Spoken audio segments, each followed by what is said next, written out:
students, welcome to CR International School online classes. बेटा ग्रीष्मकालीन अवकाश से पहले हमने प्रस्थान के सविये पढ़े थे और आज हम पढ़ेंगे माखनलाल चतुर्वेदी की कविता कैदी और कोकिला। इसमें सबसे पहले हम कवि के बारे में पढ़ेंगे, थोड़ा सा कवि के बारे में जान लेते हैं कि इस कविता के कवि जो माखनलाल चतुर्वेदी है उनका जन्म मध्य प्रदेश के होशंगाबाद जिले में 1889 ईस्वी में हुआ था और इनका देहांत 1968 यानी 68 में हुआ था। ये कविता कवि ने उस समय लिखी थी जब हमारा देश गुलाम था और आजादी के लिए संघर्ष किया जा रहा था और उस आजादी के संघर्ष में आंदोलन में भाग लेने के कारण कवि को भी 2 बार जेल जाना पड़ा। उस समय कवि ने ये कविता जेल में लिखी थी और एक कोयल के माध्यम से वो अपनी बात लोगों के मन तक पहुंचाना चाहते थे कि इस तरह से जेल में उनके साथ कैसा व्यवहार किया जाता है। आइए अब हम अपनी कविता पर आते हैं। कविता में लिखा है कवि ने, क्या गाती हो क्यों रह जाती हो, कोकिल बोलो तो क्या लाती हो, संदेशा किसका है कोकिल बोलो।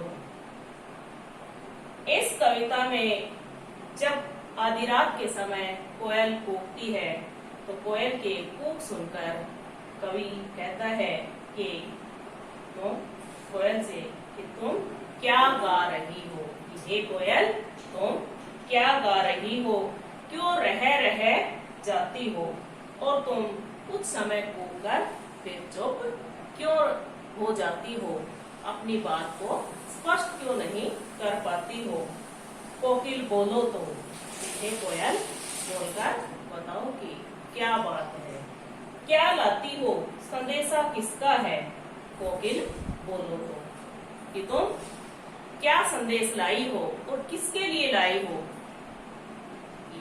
ये सब स्पष्ट बताओ। आगे कवि कहता है कि ऊंची काली दीवारों के घेरे में, डाकू चोरों बटमारों के डेरे में, जीने को देते नहीं पेट भर खाना, मरने भी देते नहीं तड़प रह जाना, जीवन पर अब दिन रात कड़ा पहरा है, शासन है या तम का प्रभाव गहरा है, हिमकर निराश कर चला रात भी काली, इस समय काली माँ मई जगी क्यों आली। अब बटमार का मतलब क्या होता है, जो रास्ते में यात्रियों को लूटते हैं। तो कवि अपने बारे में बताता है कोयल को कि तू क्यों कूद रही है, मैं तो इस समय आधी रात को इसलिए जगा हुआ हूँ कि यहाँ जेल में बंद हूँ, तो तुझे क्या परेशानी है। कवि कहता है कि ऊंची काली दीवारों के घेरे में, कि मैं तो इस जेल की ऊंची ऊंची दीवारों में कैद हूँ, बंद हूँ। काली दीवार मतलब कि यहाँ अंधेरा ही अंधेरा है। डाकू चोरों बटमारों के डेरे में, डाकू चोर बटमार जो रास्ते में यात्रियों को लूटते हैं, मैं उनके साथ बंद हूँ, यानी ये लोग तो अपराधी हैं, मैंने कोई अपराध नहीं किया लेकिन फिर भी मैं इनके साथ यहाँ जेल में बंद हूँ। जीने को देते नहीं पेट भर खाना, और ये जो ब्रिटिश सरकार है, अंग्रेजी सरकार है, ये हमें जीने के लिए भरपेट खाना भी नहीं देते, मरने भी देते नहीं तड़प रह जाना, और ये ना ही हमें मरने देते हैं, मतलब कि ना तो ये हमें जीने देते हैं और ना ही ये हमें मरने देते हैं, हम यूं ही तड़पते रहते हैं। जीवन पर अब दिन रात कड़ा पहरा है, और हमारे जीवन पर दिन रात इन लोगों का कड़ा पहरा लगा हुआ है, सब पहरा इन्होंने लगाया हुआ है। शासन है या तम का प्रभाव गहरा है, ये कैसा शासन है, यानी ये इनका शासन है या ये अंधकार ठहराया हुआ है। हिमकर निराश कर चला रात भी काले, और जो चंद्रमा था वो भी अब चला गया है, छिप गया है, यानी वो भी निराश करके चला गया है। और चंद्रमा के जाने के बाद रात और अधिक गहरी रात, काली रात हो जाती है। रात कभी कहता है कि जो रात के समय एक चंद्रमा की रोशनी का सारा होता है वो भी अब खत्म हो गया है, वो भी अब चला गया है। इस समय कालिमा मई, कालिमा मई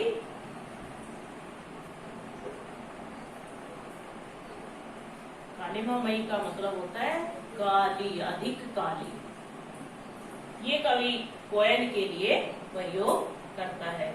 और आली का मतलब यहाँ कवि कोयल को आली बोलता है तो कहता है कि सखी। यहाँ कवि कोयल को सखी कहता है कि इस समय कालिमा मई जगी क्यों आली, कि हे सखी तू इस समय, इस गहरी काली रात में क्यों जगी हुई है, इस अंधेरी रात में हे सखी कोयल तू क्यों जाग रही है। यानी मैं तो जेल में बंद हूँ इसलिए जाग रहा हूँ, तेरी क्या मजबूरी है कि तू क्यों आधी रात को जाग रही है।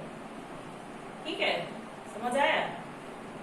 इसके बाद आगे कवि क्या बताता है कोयल के बारे में कि क्यों भूख पड़ी वेदना बोझ वाली सी, कोकिल बोलो तो।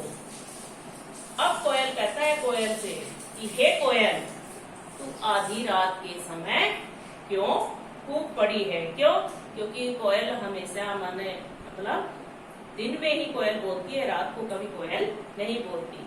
इसलिए कवि कहता है कि हे कोयल तू आधी रात को क्यों कूक रही है। कूक का मतलब होता है जो कष्ट भरी आवाज होती है।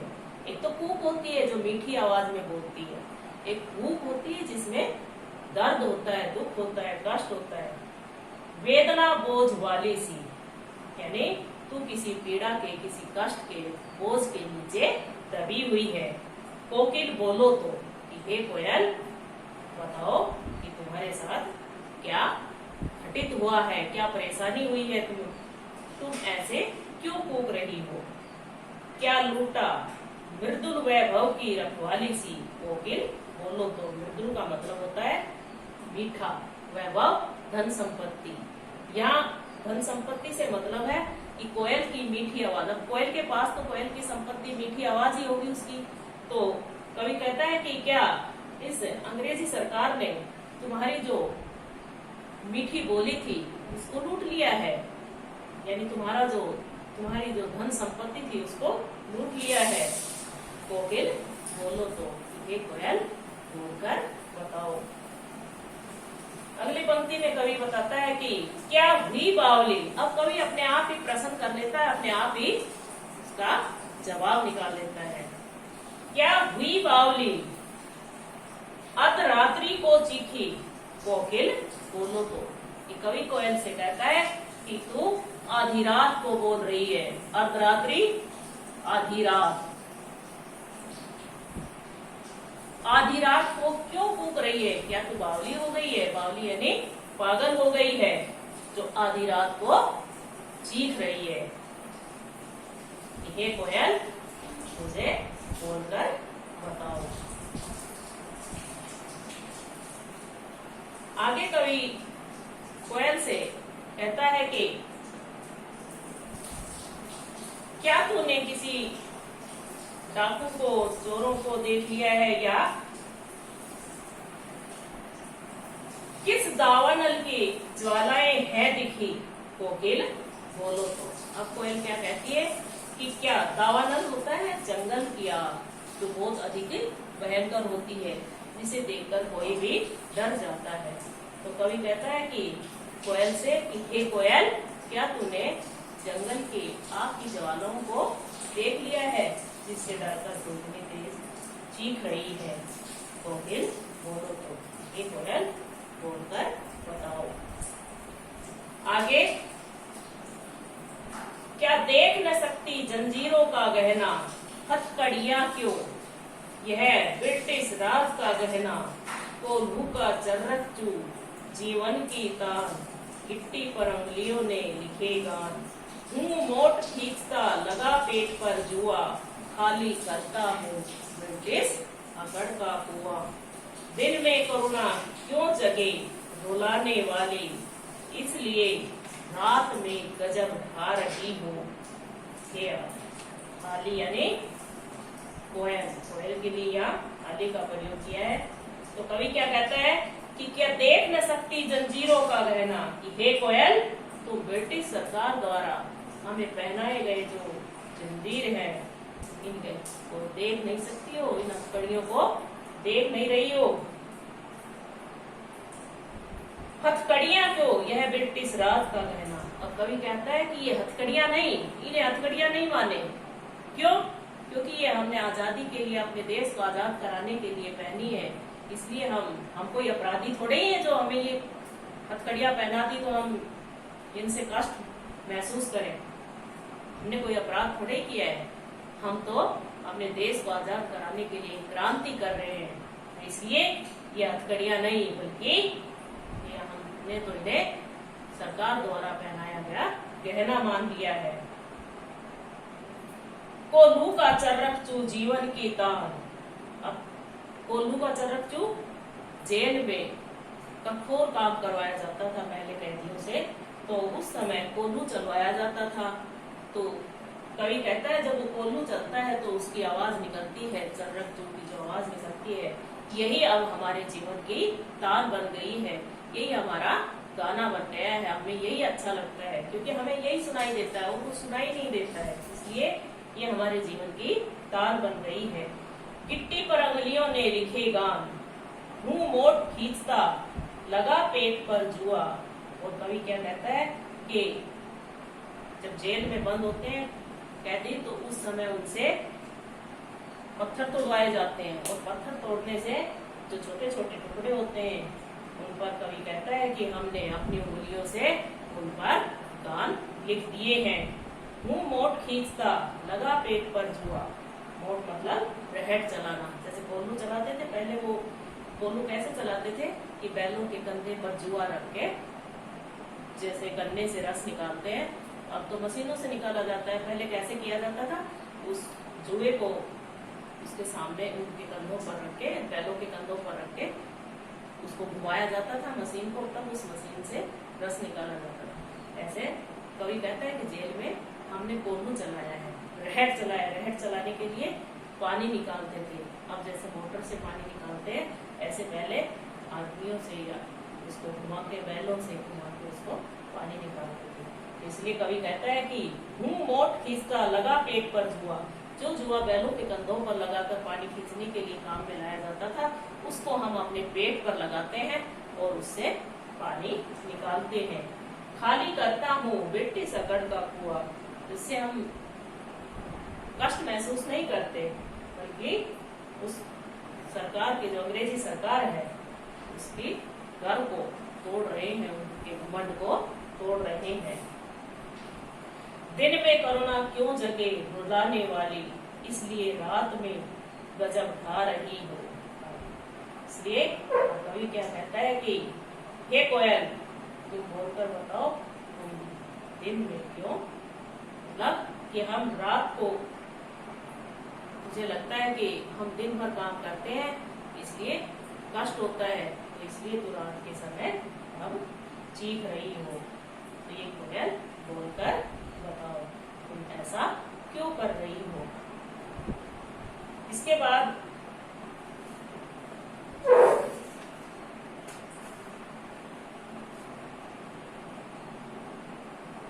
कविता में कवि ने अलंकारों का प्रयोग किया है, और आधी जो कविता बची है वो उसको हम अगले लेक्चर में पढ़ेंगे। आज के लिए इतना ही काफी है, तो आप इतना ही पढ़ लीजिए और उसको समझ लीजिए, ठीक है।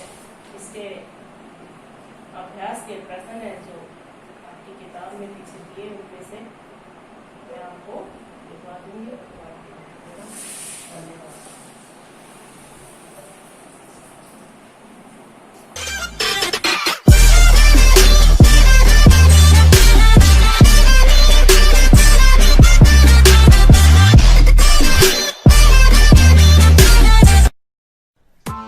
Press the bell icon on the YouTube app and never miss another update.